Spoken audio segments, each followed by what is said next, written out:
Hey everybody, it's Jason Blaha here, and once again it is Monday morning, so it's time for a chest and tricep day. So we started off with flat bench.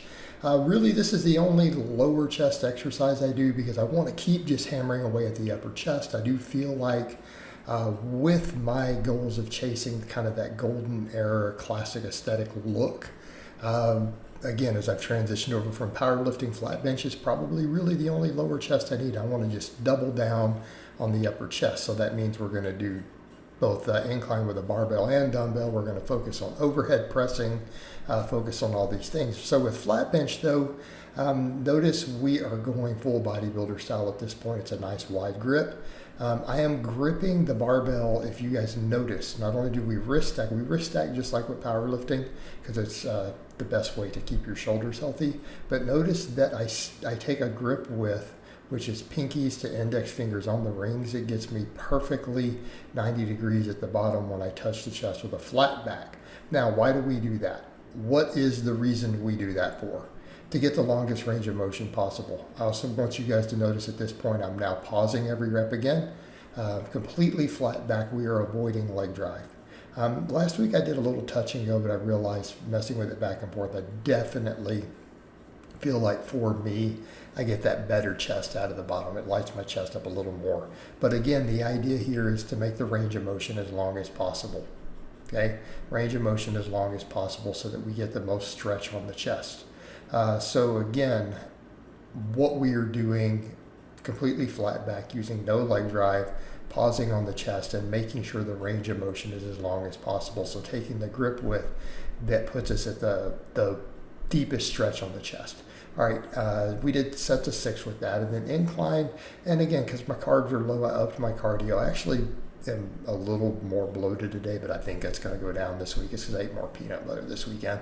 I realize that doesn't do me any good there for my my waistline, you know, in terms of water retention. So adjusting the diet a little bit today, and I think by the end of the week we'll see everything really tighten up more and more. Also, I'm getting used to all the extra cardio I've added, so that can be a little bit of elevated cortisol. But definitely feeling a lot of that today on the pressing, right? So on incline, like last week, I did the 6s and then I managed to get whatever 7 or 8 on the last set. Today, 6s were hard, but I also paused everything, tried to minimize leg drive, stayed tight, but tried to minimize leg drive so that we really use the chest to do this. And of course, this always lights up my chest, right? Totally lights up my chest. Incline bench for me is just such a deep stretch in the pectorals. And the thing that I'll note, barbell and the dumbbell feel very different. So sometimes you get people who will say things like, well, barbell and dumbbell pressing at the same angles can be redundant. I don't feel that they are, particularly not the way that I do them with the hands turned in a little more.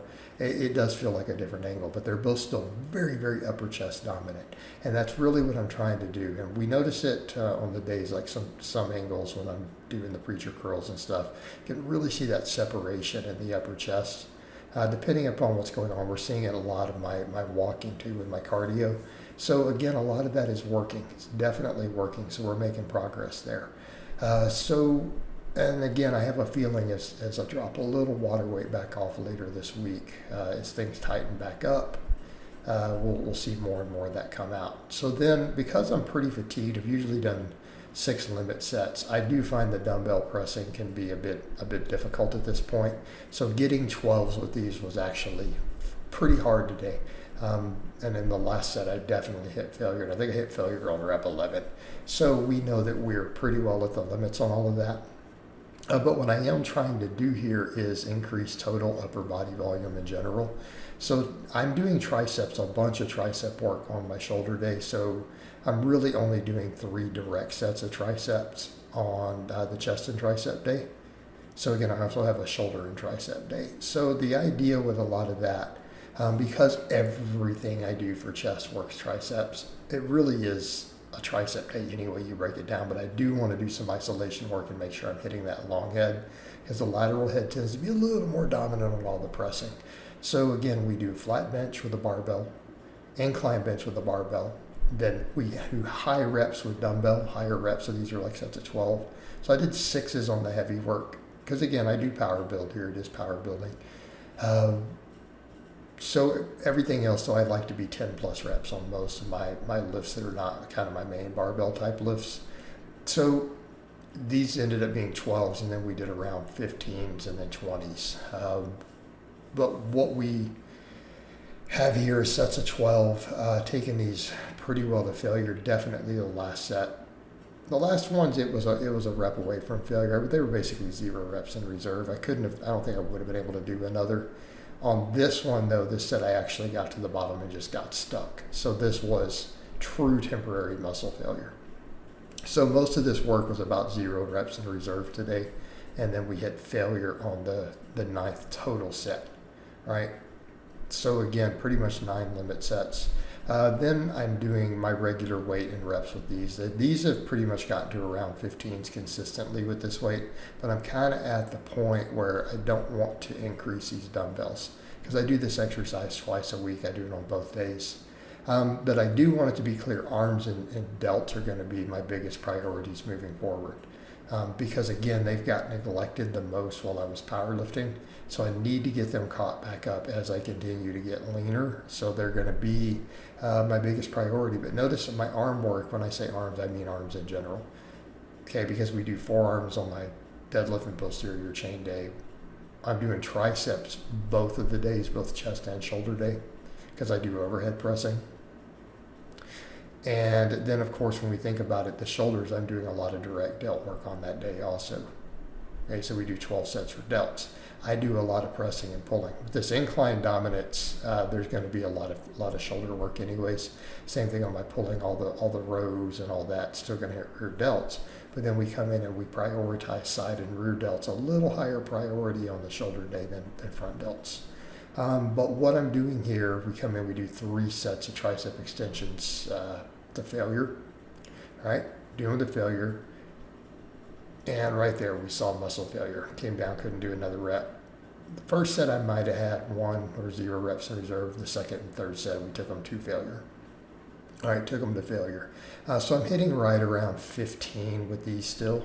So it's pretty much what I built up to with this new weight, and I'm hitting it both days. Seems irrespective of what's going on with the rest of the training, so it's pretty consistent. But I'm also leaning out, so we're not going to see much progress on stuff like this. I'll try to pick up reps, but again, kind of at a point where I don't want to start adding more weight to these dumbbells. It's like this is a nice, good, solid working weight. We'll just see if we can get rep PRs at this point. And I'm keeping a lot of the direct tricep work lighter because I do a lot of heavy pressing. So again, I don't want to beat my elbows up. So we're keeping everything really, really high rep for triceps for the most part. Except for those extensions, the laying extensions last week. We ended up doing 10s on those. But I might drop the weight down so that we can rep them out better. And then I do sets of 20 on the pullover. And these are pretty hard sets of 20. Sure, I could probably get more, but I'm trying to pause the final few reps and get that stretch. Definitely working on shoulder mobility. I've been working a little bit off camera with really light loo raises. And I told people before I can't do those. I physically couldn't. What I found is that if I cheat the first few reps and everything crackles and pops, and it sounds, you can hear it out loud, both of my shoulders making loud pops. Like you can hear it, it's loud.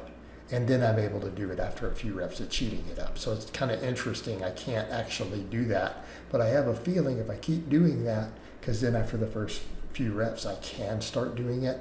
So it feels like there's a lot of physical stuff in place. So when I say, hey, I can't raise my arms like that, I've got to keep crackling a lot of that into place. So again, I think a lot of it is just calcification, right? From certain issues I had from the overuse previously. Some calcification there, and I think as I do some of that, it'll kind of break a little bit of it up. So it's almost a hard stop, and it's in both shoulders, right, of when I can't do certain things. So I'm hoping between the pullovers and then pull-ups and chin-ups, and then doing those loo raises, I'm eventually going to get that full range of motion restored. But I definitely like the pullovers because it helped get me there originally. And these are just an all-around good exercise. These are still chest and tricep exercise. And they hit the long head of the tricep also. But it's also obviously a lat exercise and a posterior delt exercise and all that stuff. But pullover is just an all-around good exercise. And I think they're a really good high-rep finisher to do at the end of my chest and tricep day, right? They bring a lot to the table. So I've added these instead of messing with stuff like high rep band press downs, because I can always do those on shoulder day. Because I do the band work, all my arm stuff. We do band work. I've even been doing the hammer curls with them last week. And then normal curls with them at the end, band press downs on the shoulder day. So again, all of that. So when I say arms, I am putting a high focus on biceps, triceps, forearms. You know, we're working flexors, extensors, brachioradialis, everything. So again, my arms just in general, I probably just need to add an inch to my arms, both upper and lower, I think at this point, as the waistline gets tighter, right? And then we'll be in a good place. But overall, pretty happy with today's workout. Definitely feeling the cardio and the reduced carbs a little bit today, but still the numbers were good. Happy with everything. Performance was overall good. We're going to do cardio here in a bit, so I hope it's been informative, and I will talk to you guys and gals next time.